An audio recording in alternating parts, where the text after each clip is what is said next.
Hello students, welcome back to the channel. इस video में हम रिलेशंस एंड फंक्शंस एक्सरसाइज 1.3 का क्वेश्चन नंबर 5 देखने वाले हैं। क्वेश्चन नंबर 5 क्या दे रखा है, state with reason weather following functions have inverse. यहाँ पर हमें रीज़न बताना है कि यहाँ पर जो फंक्शंस दिए गए हैं क्या इनका इनवर्स एग्जिस्ट है कि नहीं। First part, second and third part दे रखा है। पहले हम फर्स्ट पार्ट को देख लेते हैं। यहाँ पे फर्स्ट पार्ट में हमें फंक्शन इस तरीके से दिया है, F such that 1 2 3 4 goes to 10। इनका रिलेशन 10 में जा रहा है और यहाँ पर इसका जो रिलेशन है वो कुछ इस तरीके से बन रहा है, 1 का 10 के साथ और 2 का यहाँ पर 10 के साथ, 3 का 10 के साथ, इस तरीके से रिलेशन है, और 4 का 10 के साथ। ये हमारे पास इस तरीके से रिलेशन दिया गया है।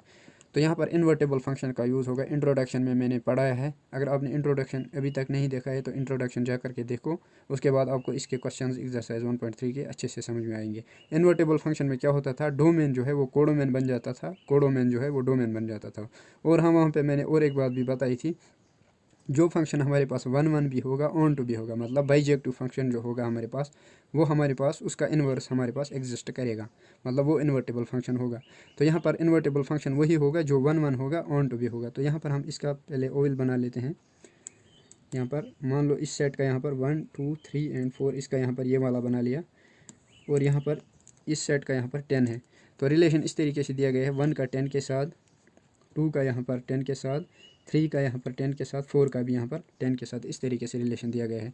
क्या ये 1 फंक्शन है? तो नो, आंसर नो है। क्यों? क्योंकि यहाँ पर यूनिक डोमेन की सेम इमेज है, मतलब यूनिक डोमेन जो है डिफरेंट डोमेन्स की सेम इमेज है यहाँ पे, मतलब सेम रेंज है। तो ये हमारे पास 1 फंक्शन नहीं होगा। तो यहाँ पर हम लिखेंगे इमेज ऑफ 1 2 3 एंड 4 इज़ 10 और नॉट यूनिक। ये जो है इनका जो है यहाँ पर अलग अलग रेंज नहीं है, तो यहाँ पर हमने लिखा ये वाला। तो सो it is not 1 it is not 1 function, ये 1 फंक्शन नहीं होगा। 1 so it is not 1 function, ये हमारे पास 1 फंक्शन नहीं होगा। उसके बाद हम यहाँ पर देखते हैं ऑन टू के लिए, और यहाँ पर हम 1 नहीं है तो ऑन टू चेक करने की ज़रूरत ही नहीं है, क्योंकि 1 भी होना चाहिए, ऑन टू भी होना चाहिए, तभी वो हमारे पास उसका इन्वर्स एग्जिस्ट करेगा।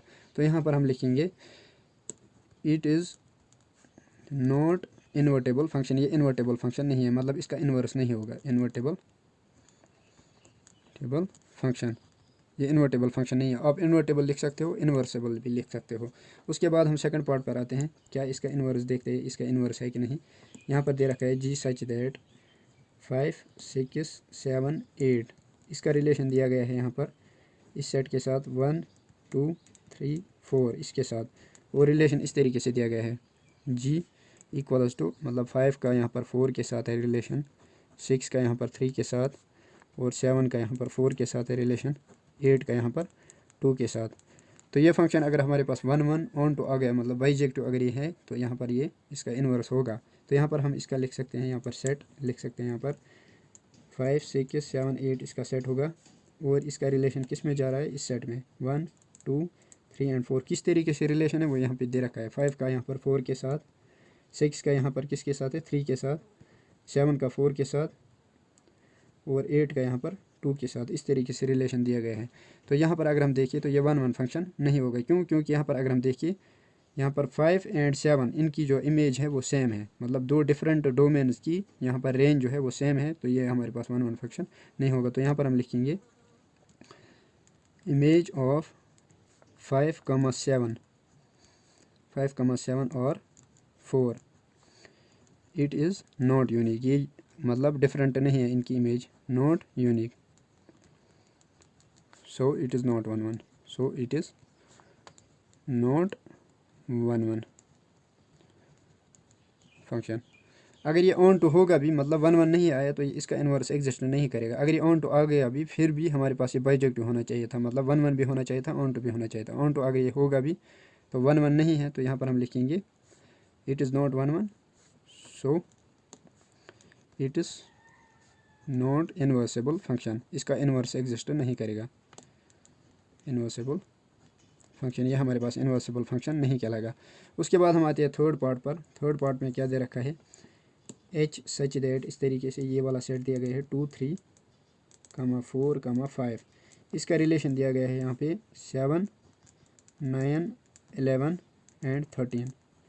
और इस तरीके से रिलेशन है यहाँ पर h इज़ इक्वल्स टू 2 का 7 के साथ, 3 का 9 के साथ और 4 का 11 के साथ, इस तरीके से 5 का 13 के साथ, 13 के साथ। ये हमारे पास दिया गया है इस तरीके से। अब हम यहाँ पर इसका बनाते हैं यहाँ पर डायग्राम। तो इसका डायग्राम 2 3 4 एंड 5 और इसका डायग्राम यहाँ पर बना लेते हैं 7 9 11 एंड 13। रिलेशन किस तरीके से दिया गया है, 2 का 7 के साथ है और यहाँ पर 3 का 9 के साथ, 4 का 11 के साथ, 5 का 13 के साथ। अगर हम यहाँ पर देखें एवरी यूनिक डोमेन जो है, यहाँ पर डोमेन के सारे एलिमेंट्स इनकी डिफरेंट इमेजेस हैं। तो यहाँ पर ये 1 1 फंक्शन होगा। यहाँ पर हम लिखेंगे फॉर यूनिक डोमेन रेंज या इमेज बोल सकते हो, range is unique, range is unique, so it is 1 1 function.